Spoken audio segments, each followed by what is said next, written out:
Juan capítulo 18, desde el verso 1 leemos: habiendo dicho Jesús estas cosas, salió con sus discípulos al otro lado del torrente de Cedrón, donde había un huerto en el cual entró con sus discípulos. Y también Judas, el que le entregaba, conocía aquel lugar. Jesús se estaba preparando para ir a la cruz del Calvario. Se fue a Betania. Betania quedaba 2 millas cerca de Jerusalén. En el capítulo 12 está todo lo que hizo Jesús. Estamos hablando desde el día domingo, el capítulo 12. El capítulo 12 sucedió todo lo del domingo, lo que se llama la entrada triunfal de Jesús. Pero el siguiente día Jesús se fue, no a Betania. Jesús se quedó en Jerusalén. En el capítulo 13 dice Jesús antes de la fiesta de la Pascua. Estamos hablando del jueves. Ese día era jueves. Si a usted le gusta estudiar la palabra subraya ahí antes de la Pascua, era el día jueves. Día jueves. Marque su Biblia para que usted sepa la cronología de los eventos que están en la Biblia. Antes de la fiesta de la Pascua, sabiendo Jesús que su hora había llegado. Juan 13:1, Jesús dice que él sabía que su hora había llegado. Juan capítulo 12, verso 23, si usted mira, Jesús dice: Padre, ha llegado la hora para que el Hijo del Hombre sea glorificado. Juan 17:1, Jesús, levantando los ojos al cielo, dijo: Padre, la hora ha llegado. El capítulo 13 nos habla del día jueves. La Pascua se celebraba el viernes, pero Jesús la celebró el jueves, porque Él iba a hacer la Pascua.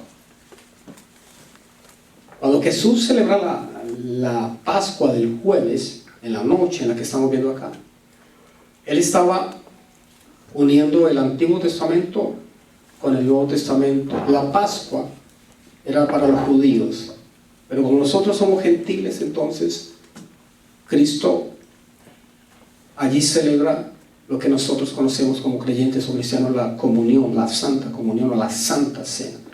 Jesús tomó pan, tomó una copa, partió el pan, se lo dio a los discípulos y la copa. Y allí celebró lo que se llama la comunión, la santa cena para nosotros esa noche. Entonces, en el momento en que Jesús está haciendo esto, hace el cambio, la unidad de la Pascua para lo que se conoce como la Santa Cena. Él no la celebró el viernes, porque Él iba a ser el cordero que sacrificaban los viernes. El día viernes, estudiantes de la Biblia, se sacrificaban un total de 256,000 corderos. Y Jesús iba a ser ese cordero. Por eso el verso 1 del capítulo 13 dice: antes de la Pascua, sabiendo Jesús que su hora había llegado. La hora que habla Jesucristo es la hora de su sacrificio, de su muerte, de su maltrato, de la resurrección, de la ascensión al cielo, la exaltación, y nuevamente apareciendo por 40 días a los discípulos. En el capítulo 17 encontramos a Jesús orando por sus discípulos. Un momento de intercesión por todos aquellos que hemos creído en Él. Jesús sabía, dice la Escritura del capítulo 18, está conmigo, Él sabía lo que le iba a suceder. Nada toma a Jesucristo por sorpresa. Su resolución de ir a la cruz, Él era el único que podía hacer eso, nadie más. Fue una resolución divina. La segunda fue la muestra de su poder divino. La tercera, su amor por nosotros. Y la cuarta, su justicia divina. Todo esto estará apareciendo en el capítulo 18, en el cual nos vamos a centrar ahora. Nos dice la Escritura que Jesús iba saliendo del aposento alto. Jesús sale desde el capítulo 13 hasta el capítulo 17. Lo que usted lee en la Biblia fue todo dado en horas nomás, en horas. Jesús termina la Pascua, la Santa Comunión, o de partir el pan con sus discípulos aquella noche, como a eso de las 9, 10 de la noche del jueves. Estamos hablando del jueves. Allí les dio todo ese discurso desde el capítulo 13 hasta el capítulo 17, y allí oró. Él sabía que tenía que orar por sus discípulos porque ya se estaba yendo de la tierra. Y salió para este lugar llamado el torrente de Cedrón, pero en sí él tuvo que cruzarlo. El torrente de Cedrón era un riachuelo que dividía el huerto de Getsemaní del templo. El templo queda arriba en una montaña en la actualidad, como hasta el día de hoy. El templo quedaba bien en la cumbre, queda. Atención a eso. Entonces, cuando sacrificaban los corderos, la sangre tenía que caer a unos canales, caía hacia abajo.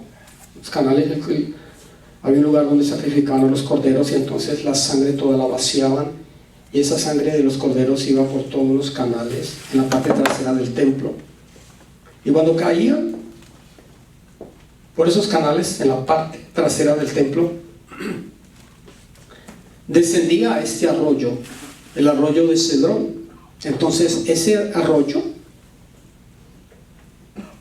completamente quedaba turbio. Eso es lo que significa Cedrón, turbio, sucio, por la sangre. Dejaba de ser claro y se convertía en un riachuelo de sangre, de toda la sangre que venía de los corderos. Cuando Jesús está llegando a ese lugar, ese torrente estaba limpio, porque todavía no era la Pascua, era jueves. Estaba limpio. Cuando Jesús atraviesa ese torrente de Cedrón, este riachuelo, eso fue en forma profética, que Jesús estaba atravesando ese arroyo, y ese arroyo estaba siendo impregnado de la sangre de Cristo.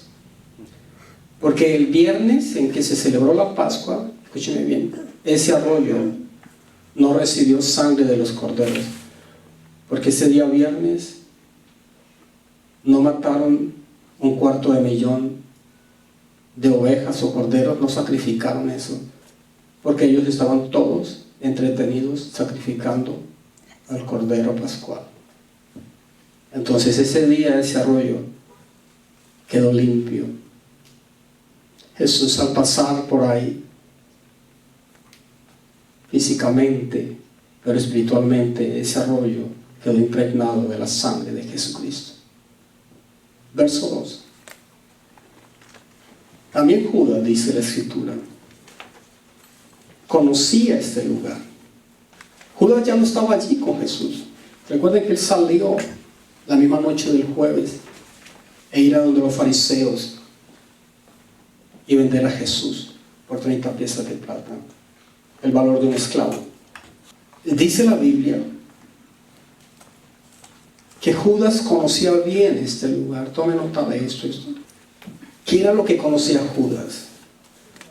El lugar en donde Jesús estaba. Jesús sale del aposento alto y él iba para el huerto de Getsemaní. Getsemaní quiere decir presión. Y allí él sabía que tenía que ir. ¿Por qué? Porque allí, en ese lugar, se iba a encontrar con el Padre. Jesús sabía lo que se le estaba viniendo encima. Nosotros no sabemos qué va a pasar por los siguientes momentos. No sabemos qué va a pasar en la noche. No sabemos qué va a suceder mañana. Porque si nosotros supiésemos qué va a pasar mañana o en una semana, estaríamos presos del pánico, de los temores, y no tendríamos vida. Pero Jesús sí sabía lo que le esperaba. Y se fue a ese lugar. Pero miren esto.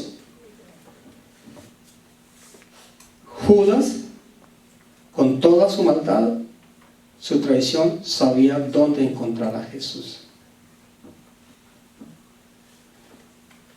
Ahora bien, la gente sabe dónde encontrarlo a usted cuando usted está pasando por momentos difíciles.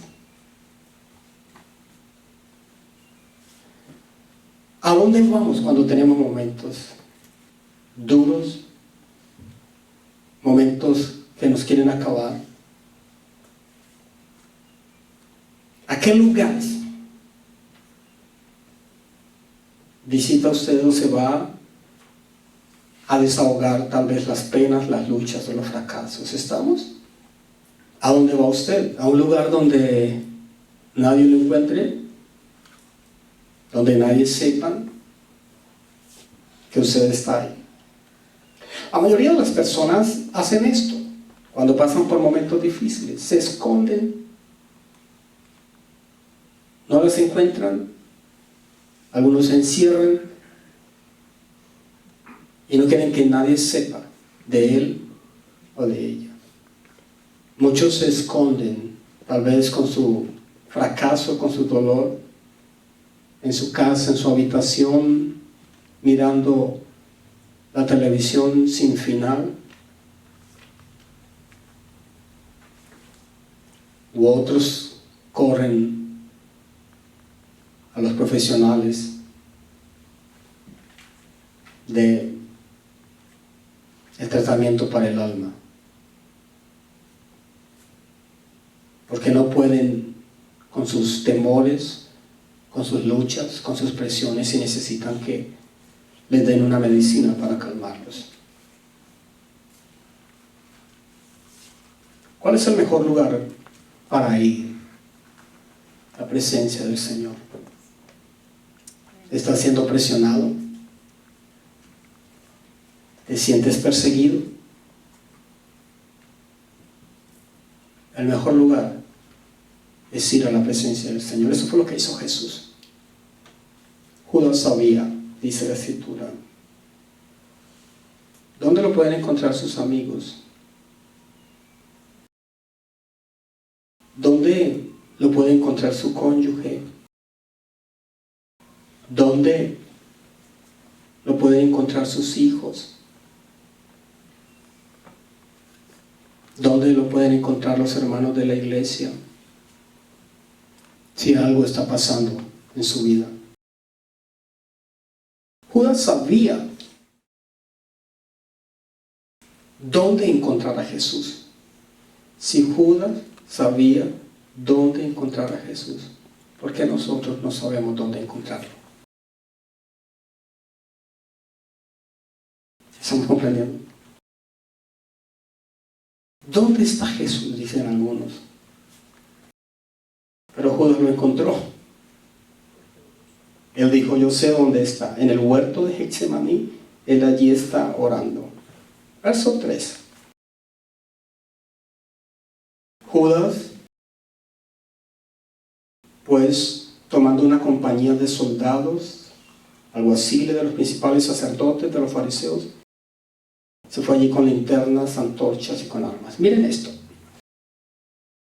A este hombre le dieron una compañía de soldados. En total eran 600 soldados los que le habían entregado a Judas. Una compañía equivale a la 10ª parte de una legión romana. Una legión romana se compone de 6.000 soldados para ese entonces. Entonces, una compañía equivalía a 600 soldados. Y a Judas le dijeron: aquí están 600 soldados para que vayan contigo. Y no solamente ellos, les dieron también de los principales sacerdotes y fariseos les dieron también alguaciles. Los alguaciles eran una especie de autoridad de policías que estaban en el templo, que eran malos.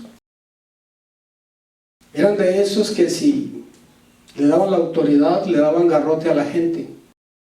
Por cualquier cosa ellos tenían la razón. Y dice la escritura que se fue detrás con todos estos hombres, estaban armados, con linternas, con antorchas, detrás de el ser más manso de la tierra, del ser más humilde, del ser más pasivo, del ser más amoroso de la tierra. ¿Pueden imaginar ustedes? Pensaban que iban a alcanzar a un hombre de lo más malo de la tierra. Estaban equivocados. Verso 4. Pero Jesús, sabiendo todas las cosas que le habían de sobrevenir, se adelantó y les dijo: ¿a quién están buscando? Nota usted la frase que Jesús sabía lo que le iba a sobrevenir. Él sabía. Nosotros no sabemos lo que nos va a pasar, afortunadamente, pero Jesús sí. Jesús se anticipó, porque Él nada lo toma por sorpresa como a nosotros. Jesús no se sorprendió por esto, porque Él ya lo sabía, porque Él es el defensor nuestro, Él es el Salvador, y nada en absoluto lo toma por sorpresa o desprevenido como a nosotros. Creo que muchas cosas a nosotros nos suceden y decimos: no me imaginaba que esto me iba a pasar, ¿verdad? Creo que la gran mayoría de las personas reciben una carta o una misiva o una noticia. Algunos tal vez puedan decir: me imaginaba esto, que esto iba a suceder, ¿verdad? Algunos dicen: yo sabía que esto me iba a pasar, pero otros no, dicen: ¿cómo me fueron a hacer esto? Si me dediqué años de mi vida a ayudar, fui fiel, nunca hice nada malo, ¿por qué tengo que recibir esto? ¿Verdad? Pero Jesús dice en la escritura que Él se anticipó porque Él sabía todo esto. ¿Cuál es la reacción? Su reacción cuando viene un momento difícil. ¿Qué hacemos? Algunos dicen: yo no me imaginaba esto. No puedo creer que esto yo lo tenga que vivir. Tenían en su mente, en sus pensamientos, en su corazón, una idea contraria a quién era Jesús. Como hoy en día la mayoría de las personas tienen una idea equivocada cuando se quieren encontrar con Jesús. Las personas hoy en día no quieren venir a Jesús porque tienen ideas equivocadas acerca de Jesucristo. Conceptos que han escuchado de otras personas erróneamente hablando de quién es Jesucristo. Pero Jesús es el ser más sublime, el ser más amoroso de esta tierra. Recuerden que Jesús estaba en el monte o en el huerto de Getsemaní, y allí dice la escritura que Él estaba orando con tal agonía intensamente que su sudor fueron gotas de sangre. Es lo que se conoce clínicamente como hematoidrosis. En lugar de transpirar sudor como el que nosotros transpiramos, su sudor eran gotas de sangre, grandes gotas de sangre. Por la intensidad, por lo que se venía encima, porque Jesús también era un ser de carne y hueso como nosotros. Él sentía todo ese temor, ese pánico que se avecinaba sobre Él, y entonces en esa agonía empezó su cuerpo a transpirar sudor, pero no era sudor como el nuestro, sino era sangre. Entonces todo su cuerpo se empapó de sangre. Su rostro también se llenó de sangre.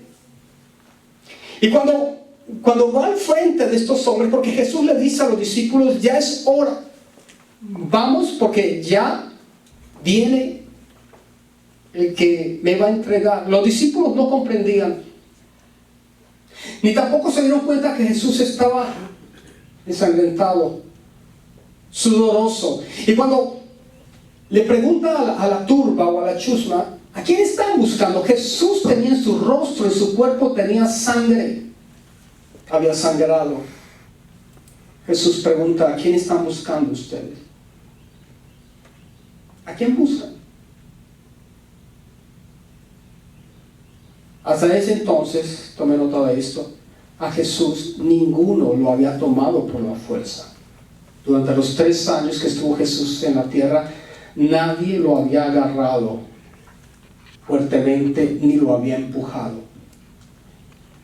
En el libro de Lucas dice la escritura que cuando Jesús leyó la palabra profética de él, que le había venido para traer libertad a los cautivos, sanar a los enfermos, en la sinagoga Jesús dice, hoy se ha cumplido esta palabra. Y entonces todos empezaron a decir, todo esto se cumplió, no puede ser. Miraron a Jesús y entonces se enojaron tanto con él que empezaron a querer empujarlo. Dice la escritura que de esa manera empezaron a hablarle y querer tirarlo por un barranco. Pero dice la escritura que Jesús neutralizó toda esa fuerza, esa furia de esos hombres, y nadie lo pudo tocar. Nadie lo pudo tocar de esa manera. Porque todo aquel que quiera tocar a Jesucristo de esa manera violentamente quedará paralizado. Todos aquellos que quieran tocar a Jesucristo en amor, arrepentidos, podrán tocarlo. Aquellos que vienen reclamando a Jesús y por qué esto y por qué aquello, no lo podrán tocar. Pero si tú vas con un corazón rendido y le dices, Señor, por favor te pido que me perdones, ayúdame, Jesús se va a dejar tocar y lo podrás tocar. ¿A quién buscar? Dice Jesús. La respuesta en el verso 5, dicen ellos, estamos buscando a Jesús Nazareno. Jesús les dijo, yo soy. Verso 6. Cuando Jesús les dijo, yo soy, ellos retrocedieron y cayeron a tierra. Ese por un momento vienen más de 600 soldados, a los alguaciles de los fariseos y de los sacerdotes, queriendo agarrar a una sola persona. Pero Jesús les dice, yo soy al que están buscando. El poder de las palabras de Jesús tiró al piso a esas personas. ¿Nota usted el poder de la palabra de Jesús? Cuando Él dice, yo soy, Él tira a todos los enemigos. Él no tiene que pelear con nadie. Como muchas veces nosotros nos ponemos a pelear con las personas. Si utilizáramos el nombre de Jesús, Jesús estaría peleando con nosotros.